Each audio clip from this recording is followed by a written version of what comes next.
زوال کی جانب جا رہی ہے۔ مشتاق صاحب، کہا یہ بھی جا رہا ہے کہ جموں کشمیر میں اردو بہت کم بولی جاتی ہے، لوگ زیادہ تر کشمیری اور ڈوگری وغیرہ بولتے ہیں، کیا یہ سچ ہے کہ کشمیر میں بھی اردو کے چاہنے والے کم ہو گئے ہیں؟ کشمیر میں، جموں کشمیر میں اردو کے چاہنے والوں کی تعداد کم نہیں ہے، جی، بلکہ روز بروز یہ تعداد بڑھتی جا رہی ہے۔ لیکن ہم جب بات کریں تو ملک کی بات کریں، ہم ہندوستان کی بات کریں تو بھارت میں پوری سبھی ریاستوں میں اگر کہیں گے تو واقعی تعداد کم ہوئی ہے، لیکن جموں و کشمیر میں یہ تعداد بڑھتی ہی جا رہی ہے، کم نہیں ہو رہی ہے، یہ بلا جھجک ہم کہہ سکتے ہیں۔ جموں کشمیر میں اردو کا مستقبل کیسا ہے؟ کیا یہ کہہ سکتے ہیں کہ اردو کا مستقبل جموں کشمیر میں تابناک ہے؟ اگر یہ کہیں گے تو پھر اس کی بنیاد کیا ہوگی؟ ہاں جی، جموں کشمیر میں ہم سب سے پہلے لیں گے یہاں کے جو اخبارات ہیں جی، ان کا ایک اچھا خاصا رول ہے اردو زبان کے حوالے سے۔ جموں کشمیر میں بیشتر اخبارات اردو میں چھاپے جا رہے ہیں اور ہم پسند بھی کرتے ہیں، لیکن جو صورتحال ہمارے معاشرے کی ہے، ہم اپنے معاشرے میں اردو سے دور ہوتے جا رہے ہیں۔ ہاں، یہ ضرور کہہ سکتے ہیں کہ آئندہ کچھ برسوں میں 50-100 سال کے بعد اردو مکمل طور نہیں تو 80% تک زوال پذیر ہوئی ہوگی، کیونکہ ترجیح آج کل کے دور میں انگلش میڈیم کو دی جاتی ہے۔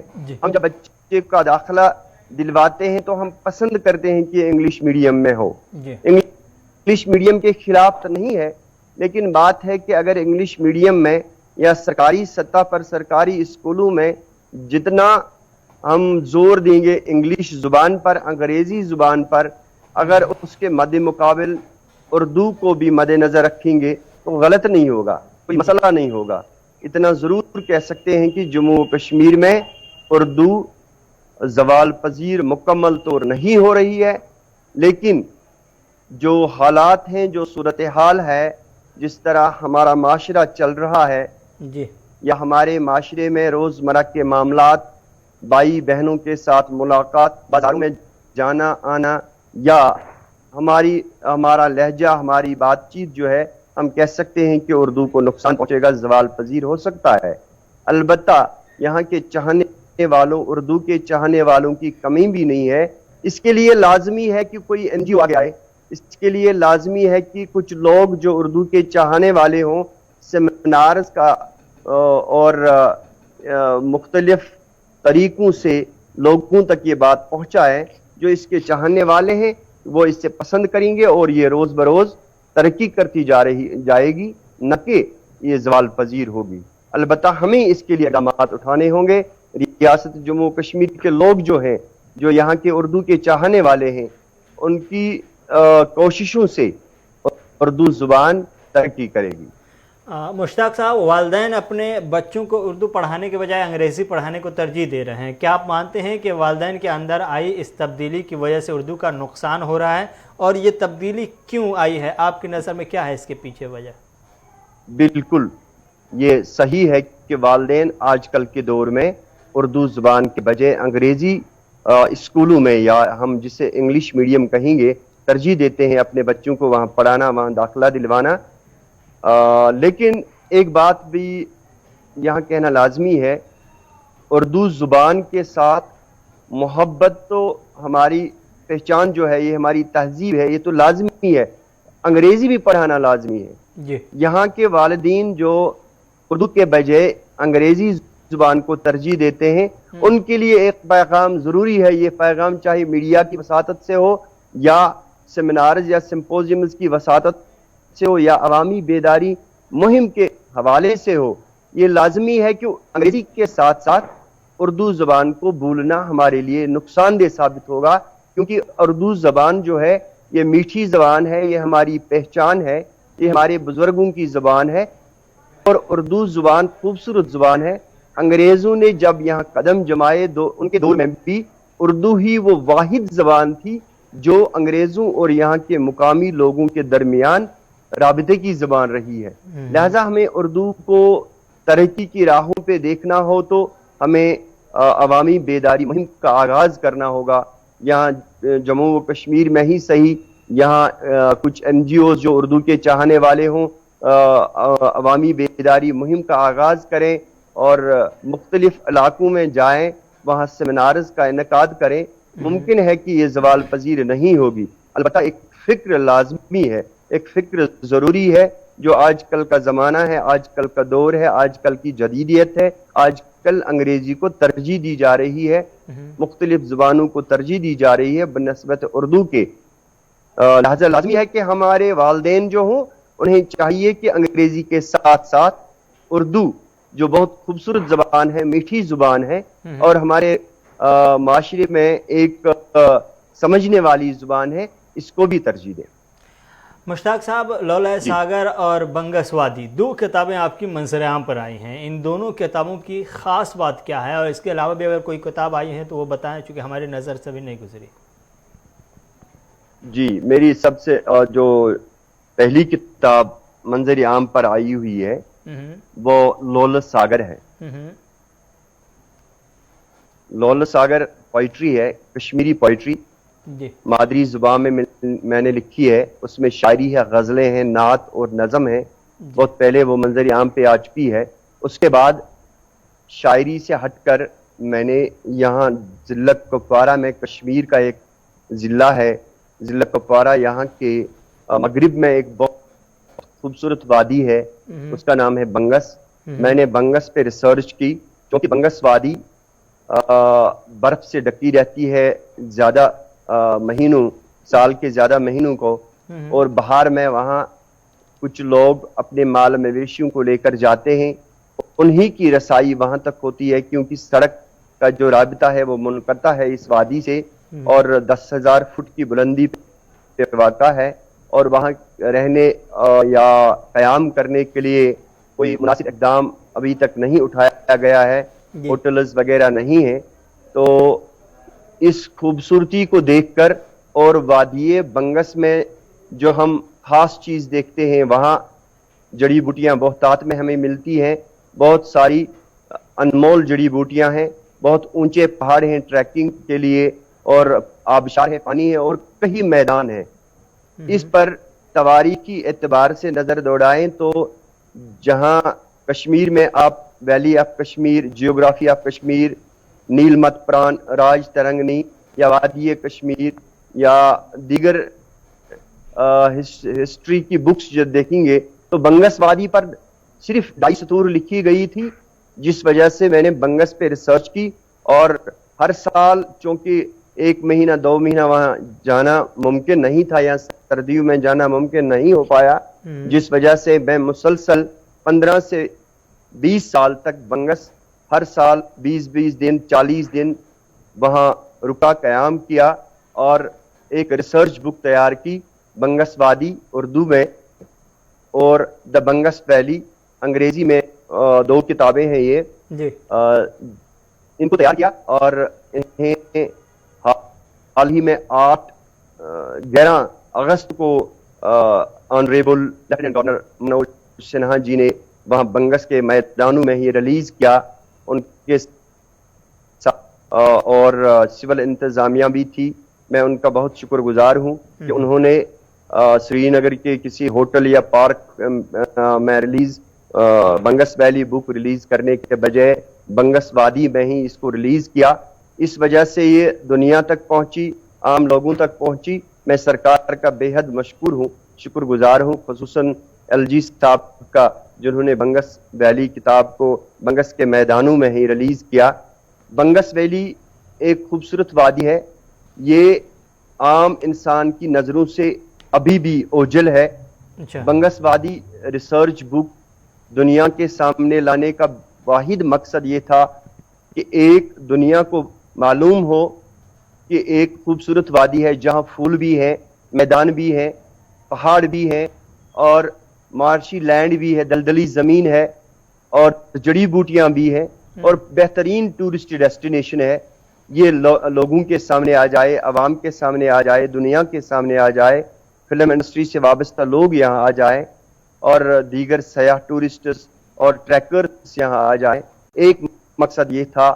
دوسرا مقصد یہ تھا کہ یہاں روزگار کے مواقع اپرچونٹیز ہیں. یہاں کی جڑی بوٹیاں اگر یہاں سے نکالی جائے, کچھ ریکلٹیویٹ ہو اور باقی سرکار کو جائیں گے تو اس سے بہت فائدہ ملے گا سرکاری آمدنی میں بھی.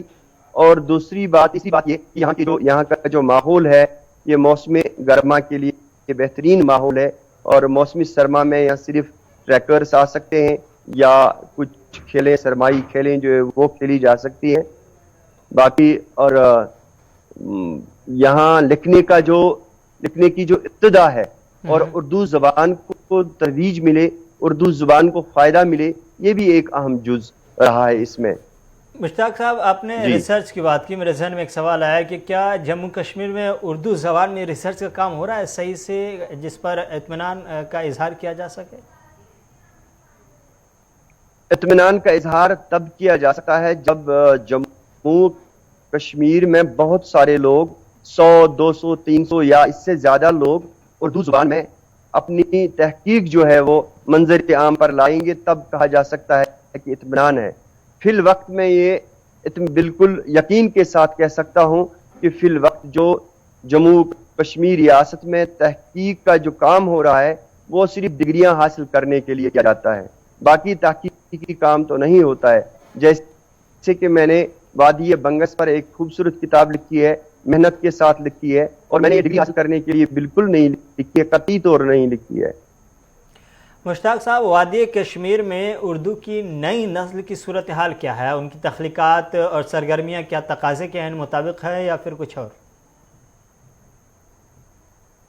اگر تقاضے مطابق ہوتا تو یہ کہہ سکتے تھے ہم کہ یہاں اس مہینے یا گزشتہ سال اتنی ساری کتابیں منظر عام پہ آئی ہیں جو تحقیقی ہیں, شاعری ہیں اور اردو کی ترویج کے لیے, اردو کی کامیابی کے لیے آگے آئی ہے. لیکن کہا جا سکتا ہے کہ یہاں جو روزمرہ ڈیلی بیسس پہ جو اخبارات نکلتے ہیں یا ویکلی جو نکلتے ہیں, بس وہی سرمایہ ہے فی الوقت نظروں میں جموں کشمیر میں اردو کے لیے.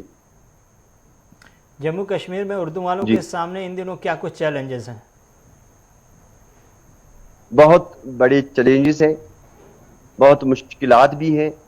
اردو کو فروغ دینے کے لیے, اردو زبان کے فروغ کے لیے یہاں جو جریدے ہیں وہ منظر عام پہ آنے چاہیے. یہاں کتابیں جو لکھی جاتی ہیں, کوئی پوئٹری لکھتا ہے مادری زبان میں یا اردو زبان میں, اس میں زیادہ کام ہونا چاہیے. اور جو نئی نسل کے قلمکار جو ہیں ان کے لیے سہولیات اگر ان کے لیے کچھ مواقع پیدا کیے جائیں, ان قلمکاروں کے لیے جو اردو میں لکھتے ہیں, خواہ شاعری ہو, خواہ نثر ہو, خواہ نظم ہو, ان قلمکاروں کو آگے بڑھانے کے لیے سرکاری سطح پر بھی اور غیر سرکاری سطح پر بھی کچھ انتظامات ہوں ان کے لکھنے کے لیے, یا کچھ اپرچونٹیز دی جائیں, یا کوئی ایسا سٹیج دیا جائے جہاں پر وہ اپنی کتابیں چھاپ سکیں, جہاں پر وہ اپنے آرٹیکلز لکھ سکیں, جہاں پر وہ اپنا اردو زبان میں لکھے ہوئے مطلب کالم نگار ہیں, اپنے کالم, اپنی کتابیں, اپنی شاعری وغیرہ پیش کر کے ان کو ان کی آگے بڑھنے کے لیے ان کی معاونت بھی ہونی چاہیے. ایسا کچھ یہاں دکھائی نہیں دے رہا ہے کہ جموں کشمیر میں کوئی ایسا سٹیج میسر ہے جہاں پر دور حاضر کا قلمکار جا کر اپنی تخلیقات کو پیش کر سکے یا اپنے لکھے ہوئے آرٹیکلز, شاعری, نثر, نظم وغیرہ پیش کر سکے, اور یہ اس سے اطمینان ہو کہ یہ کل منظر عام پر آئے گا اور اردو زبان کی ترقی کے لیے ایک خزانہ ہوگا. لیکن ایسا کچھ دکھائی نہیں دے رہا ہے. بالکل بے شک چیلنجز ہیں. جموں کشمیر میں جو اردو زبان و ادب کے فروغ کے لیے ادبی تنظیمیں ہیں, چاہے وہ سرکاری ہو یا غیر سرکاری, ان تنظیموں کی کیا حالت ہے؟ جموں کشمیر میں اردو ادب کے فروغ کے لیے جو سرکاری اور غیر سرکاری انجمنیں ہیں, ادبی تنظیمیں ہیں یا کوئی تنظیم ہے, زمینی سطح پر کہہ سکتے ہیں کہ ان کا کام ابھی اس لحاظ سے یا اس لیول پہ نہیں ہے کہ عام انسان کو، عام قلمکار کو یا عام قارئین کو معلوم ہو. کہہ سکتے ہیں کہ کاغذی گوئے بہت دوڑائے جاتے ہیں، لیکن زمینی سطح پر نہ بھی کہیں تو بجا ہوگا. کیا آپ بھی مانتے ہیں کہ اردو زبان کو اگر روزگار سے جوڑ دی گئی ہوتی تو اردو کی یہ حالت نہیں ہوتی جو آج ہے؟ بے شک، اگر اردو زبان کی ترویج کے لیے، اردو زبان کی کامیابی کے لیے، اردو زبان کے فروغ کے لیے انجمنیں سرکاری سطح پر، غیر سرکاری سطح پر آگے آئی ہوتی، ممکن ہے کہ جو آج ہم دیکھ رہے ہیں کہ اردو زوال پذیر ہو رہی ہے، ایسا نہیں ہوتا. بے شک آپ نے بجا فرمایا. مشتاق صاحب، جموں کشمیر میں اردو کے فروغ کے لیے سرکار کی طرف سے کیا کچھ کیا جا رہا ہے؟ کیا جموں کشمیر کی اردو برادری اس سے مطمئن ہے؟ اطمینان تب حاصل کیا جائے گا جب یہاں کی بیشتر آبادی یا بیشتر قلمکار یہ کہیں گے کہ اردو زبان کے فروغ کے لیے اس سال اتنی کتابیں چھپ چکی ہیں، یا اتنے قلمکاروں کی معاونت ہو چکی ہے، یا کسی اردو زبان میں کسی شاعر، کسی ادیب، کسی قلمکار کی کتاب کو سرکار نے سرکاری سطح پر حاصل کیا ہے اور اسے انعامات و اعزازات سے نوازا گیا ہو، تو بے شک کہہ سکتے تھے کہ بہت کام ہو رہا ہے. آج اتنا کہنا مناسب ہوگا کہ اردو زبان کے فروغ کے لیے اس لیول تک، اس سطح تک کام نہیں ہو رہا ہے جس کی امید کی جا رہی ہے، اور یہاں کا قلمکار اور یہاں کا ادیب جو ہے وہ جو امیدیں لگائے بیٹھا ہے وہ اس لیول تک قطعی طور نہیں ہے. جموں کشمیر کی دفتری زبان اب تک کے اردو رہی ہے، لیکن حالی گزشتہ سال سرکار کی طرف سے فیصلہ لیا گیا اور 4 مزید زبانوں کو جوڑ دیا گیا سرکاری زبانوں کے حصے میں. اس طرح سے سرکار کا یہ فیصلہ اردو کے حق میں تھا یا خلاف میں؟ کیا اس سے اردو کو فائدہ ہو رہا ہے یا نقصان؟ اس سے اردو کو کسی قسم کا نقصان نہیں ہو رہا ہے. جی، سرکار کا یہ فیصلہ اچھا ہے، ہم خوش آمدید کہتے ہیں ایسے فیصلے کو. سرکار نے جو فیصلہ لیا بہتر ہے، اور یہاں سرکاری زبان بھی اردو ہے. البتہ میں نے جیسے کہ پہلے ہی کہا، کچھ ایسی باتیں ہیں کہ جہاں اردو کے زوال کے لیے ہم بھی ذمہ دار ہیں. مثلا آج تک ہم تقریاں لگاتے تھے اپنے دفتر یا اپنے اسکول کے باہر اردو میں، اور آج انگریزی میں ہے، کیونکہ انگریزی کو زیادہ اردو سے یا یوں کہیں گے کہ ہم انگریزی کو پسند کرتے ہیں. کہہ سکتے ہیں کہ اردو دفتری زبان ہے اور دفتروں میں ابھی ہے، پائندہ ہے، لیکن مزید ترقی کے لیے ہمیں سوچنا ہوگا. ہمارے اسکولوں میں جو اساتذہ کرام ہیں انہیں سوچنا ہوگا، اور جو استعمال کرتے ہیں روزمرہ زندگی میں اردو انہیں سوچنا ہوگا، اور سرکاری دفاتر میں جو کام ہو رہا ہے وہ بیشتر اردو میں ہی ہو رہا ہے، اور جہاں تک ممکن ہو پائے انگریزی کے بجائے اردو کو ہی ترجیح ملنی چاہیے، یہ ہم امید رکھتے ہیں. مشتاق صاحب، جموں کشمیر میں جو اردو برادری ہے، اس اردو برادری سے آپ کی کوئی اپیل، کوئی درخواست، کوئی پیغام جو دینا چاہیں اردو کی صورتحال کو دیکھتے ہوئے؟ بالکل اپیل بھی ہے، درخواست بھی ہے.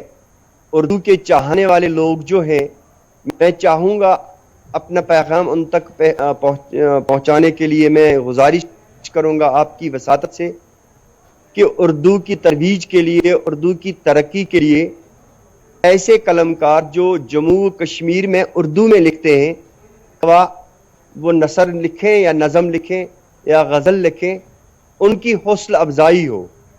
ان کی حوصلہ افزائی کے لیے لازمی ہے کہ اخبارات میں اشتہارات دیے جائیں، جی، سیمینارز کیے جائیں، جی، پامپلیٹس چھاپے جائیں، جریدے چھاپے جائیں، اور اردو کے فروغ کے لیے کام کیا جائے.